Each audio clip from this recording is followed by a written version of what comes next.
all so much for being here. You're a great family. You're large in number and honorable people, and we have much to thank these people for our very lives. Thank you so very much for being here and sharing in this moment with us. I know I have been taking notes for months, and right now none of it seems to matter. Mom and Dad are honorable people. They were noble people. They're people of ideals and youthful zeal to have a family and show their love for God, the country, and especially their family. And each of you is proof positive of that. The things that they shared with us, the things that they passed down have been rich and deep.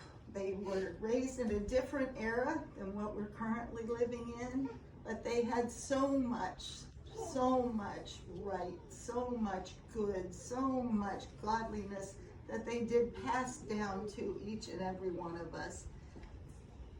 I'm going to consult my notes just a minute so I don't get a little overdone. Oh, saying good morning to everybody who's here, but also on behalf of Mary, Janet, Tom, and myself, we're all grateful that you're here.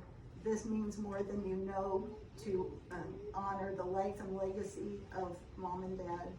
As Dad's body is finally laid to rest in this beautiful place, Mom's ashes are tucked under his arm, close to his heart. Their story took decades to make. We only have a few minutes here, but from the time I was very tiny, I heard the word Quantico. I didn't know what it was, but I knew it was something Dad was very proud of. The place where he met Mom as a result of living in the Washington, D.C. area, and a place where he became a Marine officer.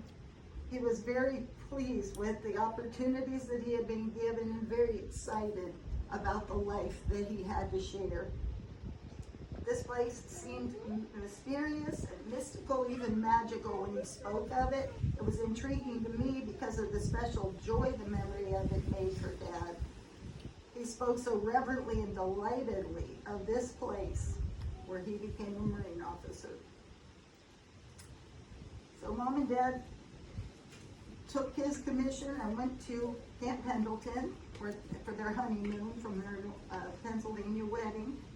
Had me move back to this area and had Tom, Janet, and then we moved to the suburbs in Manassas, and Mary was born.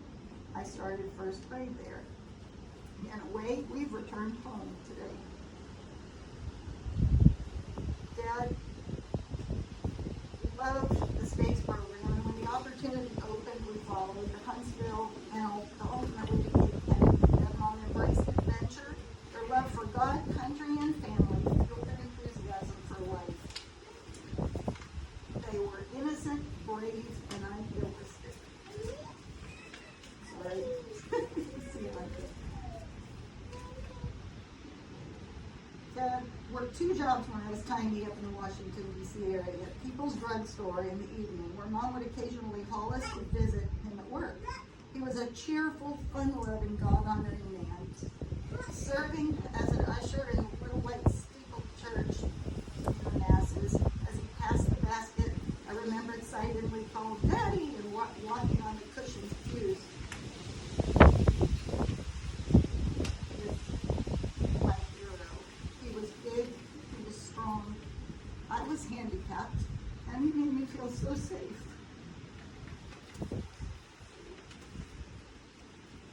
We had a good life. You know, we were raised without air conditioning in the beginning. Fresh air at night came in the windows, and especially when we lived with orange blossoms in the spring.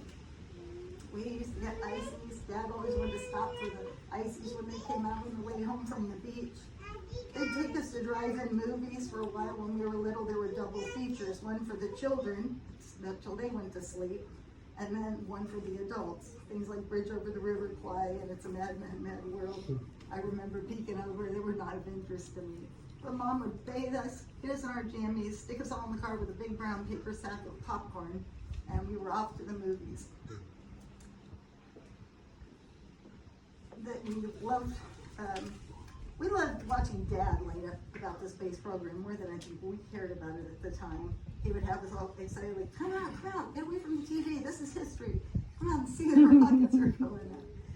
But I remember when we were little, having the fireworks celebration at the base of the monument with our blanket on the ground, the Washington Monument. Where they would take us to zoos, the Little Rock Zoo, the National Zoo in Washington, D.C. Dad even took us on a camping trip in a cabin in Huntsville where they found a scorpion. After they showered us all and put us to bed, they were checking us for ticks, and there was actually a scorpion in there, but he was the only Marine among us. And so he was thinking it was all cool, showed us the jar and everything in the morning, what to watch for. He was the naturalist, and we were all just there. But anyway, they really did take us out a lot to have fun times. His favorite thing of everything, I think, was Florida. Everything Florida. Even in the Everglades, taking us on he loved the national parks, and taking us on a national park camping trip to the Everglades, where we tried to eat our dinner with gnats swarming around our faces. Dad was happy. The rest of us were struggling. So, and one of the camping trips he took us on, I think we had a 6x6 tent and 6 people.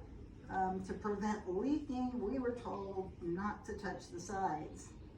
I was turning into a teenager, and that was miserable because I was so envious Tom and Janet could take their shirts off, and it wasn't my turn to do that anymore. But in the morning, Tom and I got up early to find that in the storm, trees had fallen down around us. And we just got to peruse the countryside. We walked through, I don't know if you remember this, the Juniper Springs with the beautiful blue water and canoes. It was like a fairyland. Anyway, we had the benefit of so much fun that they enjoyed giving us. And Dad especially, whether it was going to the library to get stacks of books on chess, fishing, poker, he loved to just teach us fun things. And we loved basically to learn until we started recognizing that, I don't know, maybe it wasn't everybody else that lived like that. Maybe there were other things we were supposed to be doing.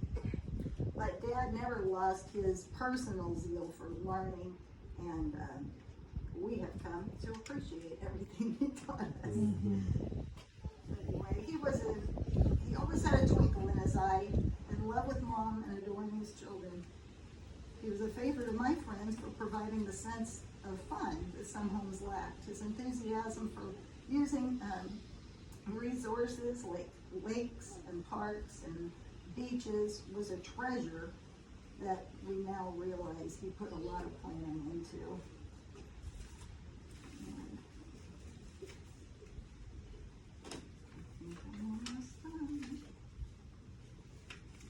Back to the story about Tom and I walking around. We had freedom to roam and explore to the fairy garden of Juniper Springs, the blue streams. We saw the eclipse in 1969, I believe it was. There was a problem with the car along the way. We stopped at a mechanic shop while racing to be in position at the campsite in time to use our box to see the eclipse.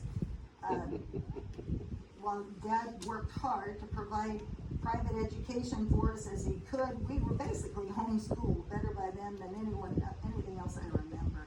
Their love for learning and life blessed our beautiful lives with opportunities. A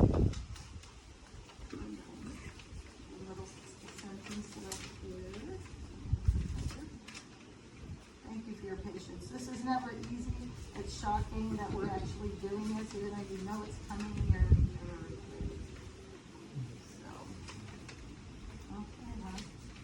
I did want to wanted to thank Ethan and Mary for the tireless love and support, and Stacy and Deborah and Wendy for your tireless love and support. Mom loves Stacy's fish. Wendy would give Dad treats. Oh my goodness, we heard the stories. They were so happy with you guys. Thank you. And I've got Robert Owen Hale, his namesake. I hope I'm not leaving anything out that I should be covering, but we've done our best to know how to honor our parents, and we're just so thrilled that the Marines parent to let us do that too. I want to say, boy, is Owen.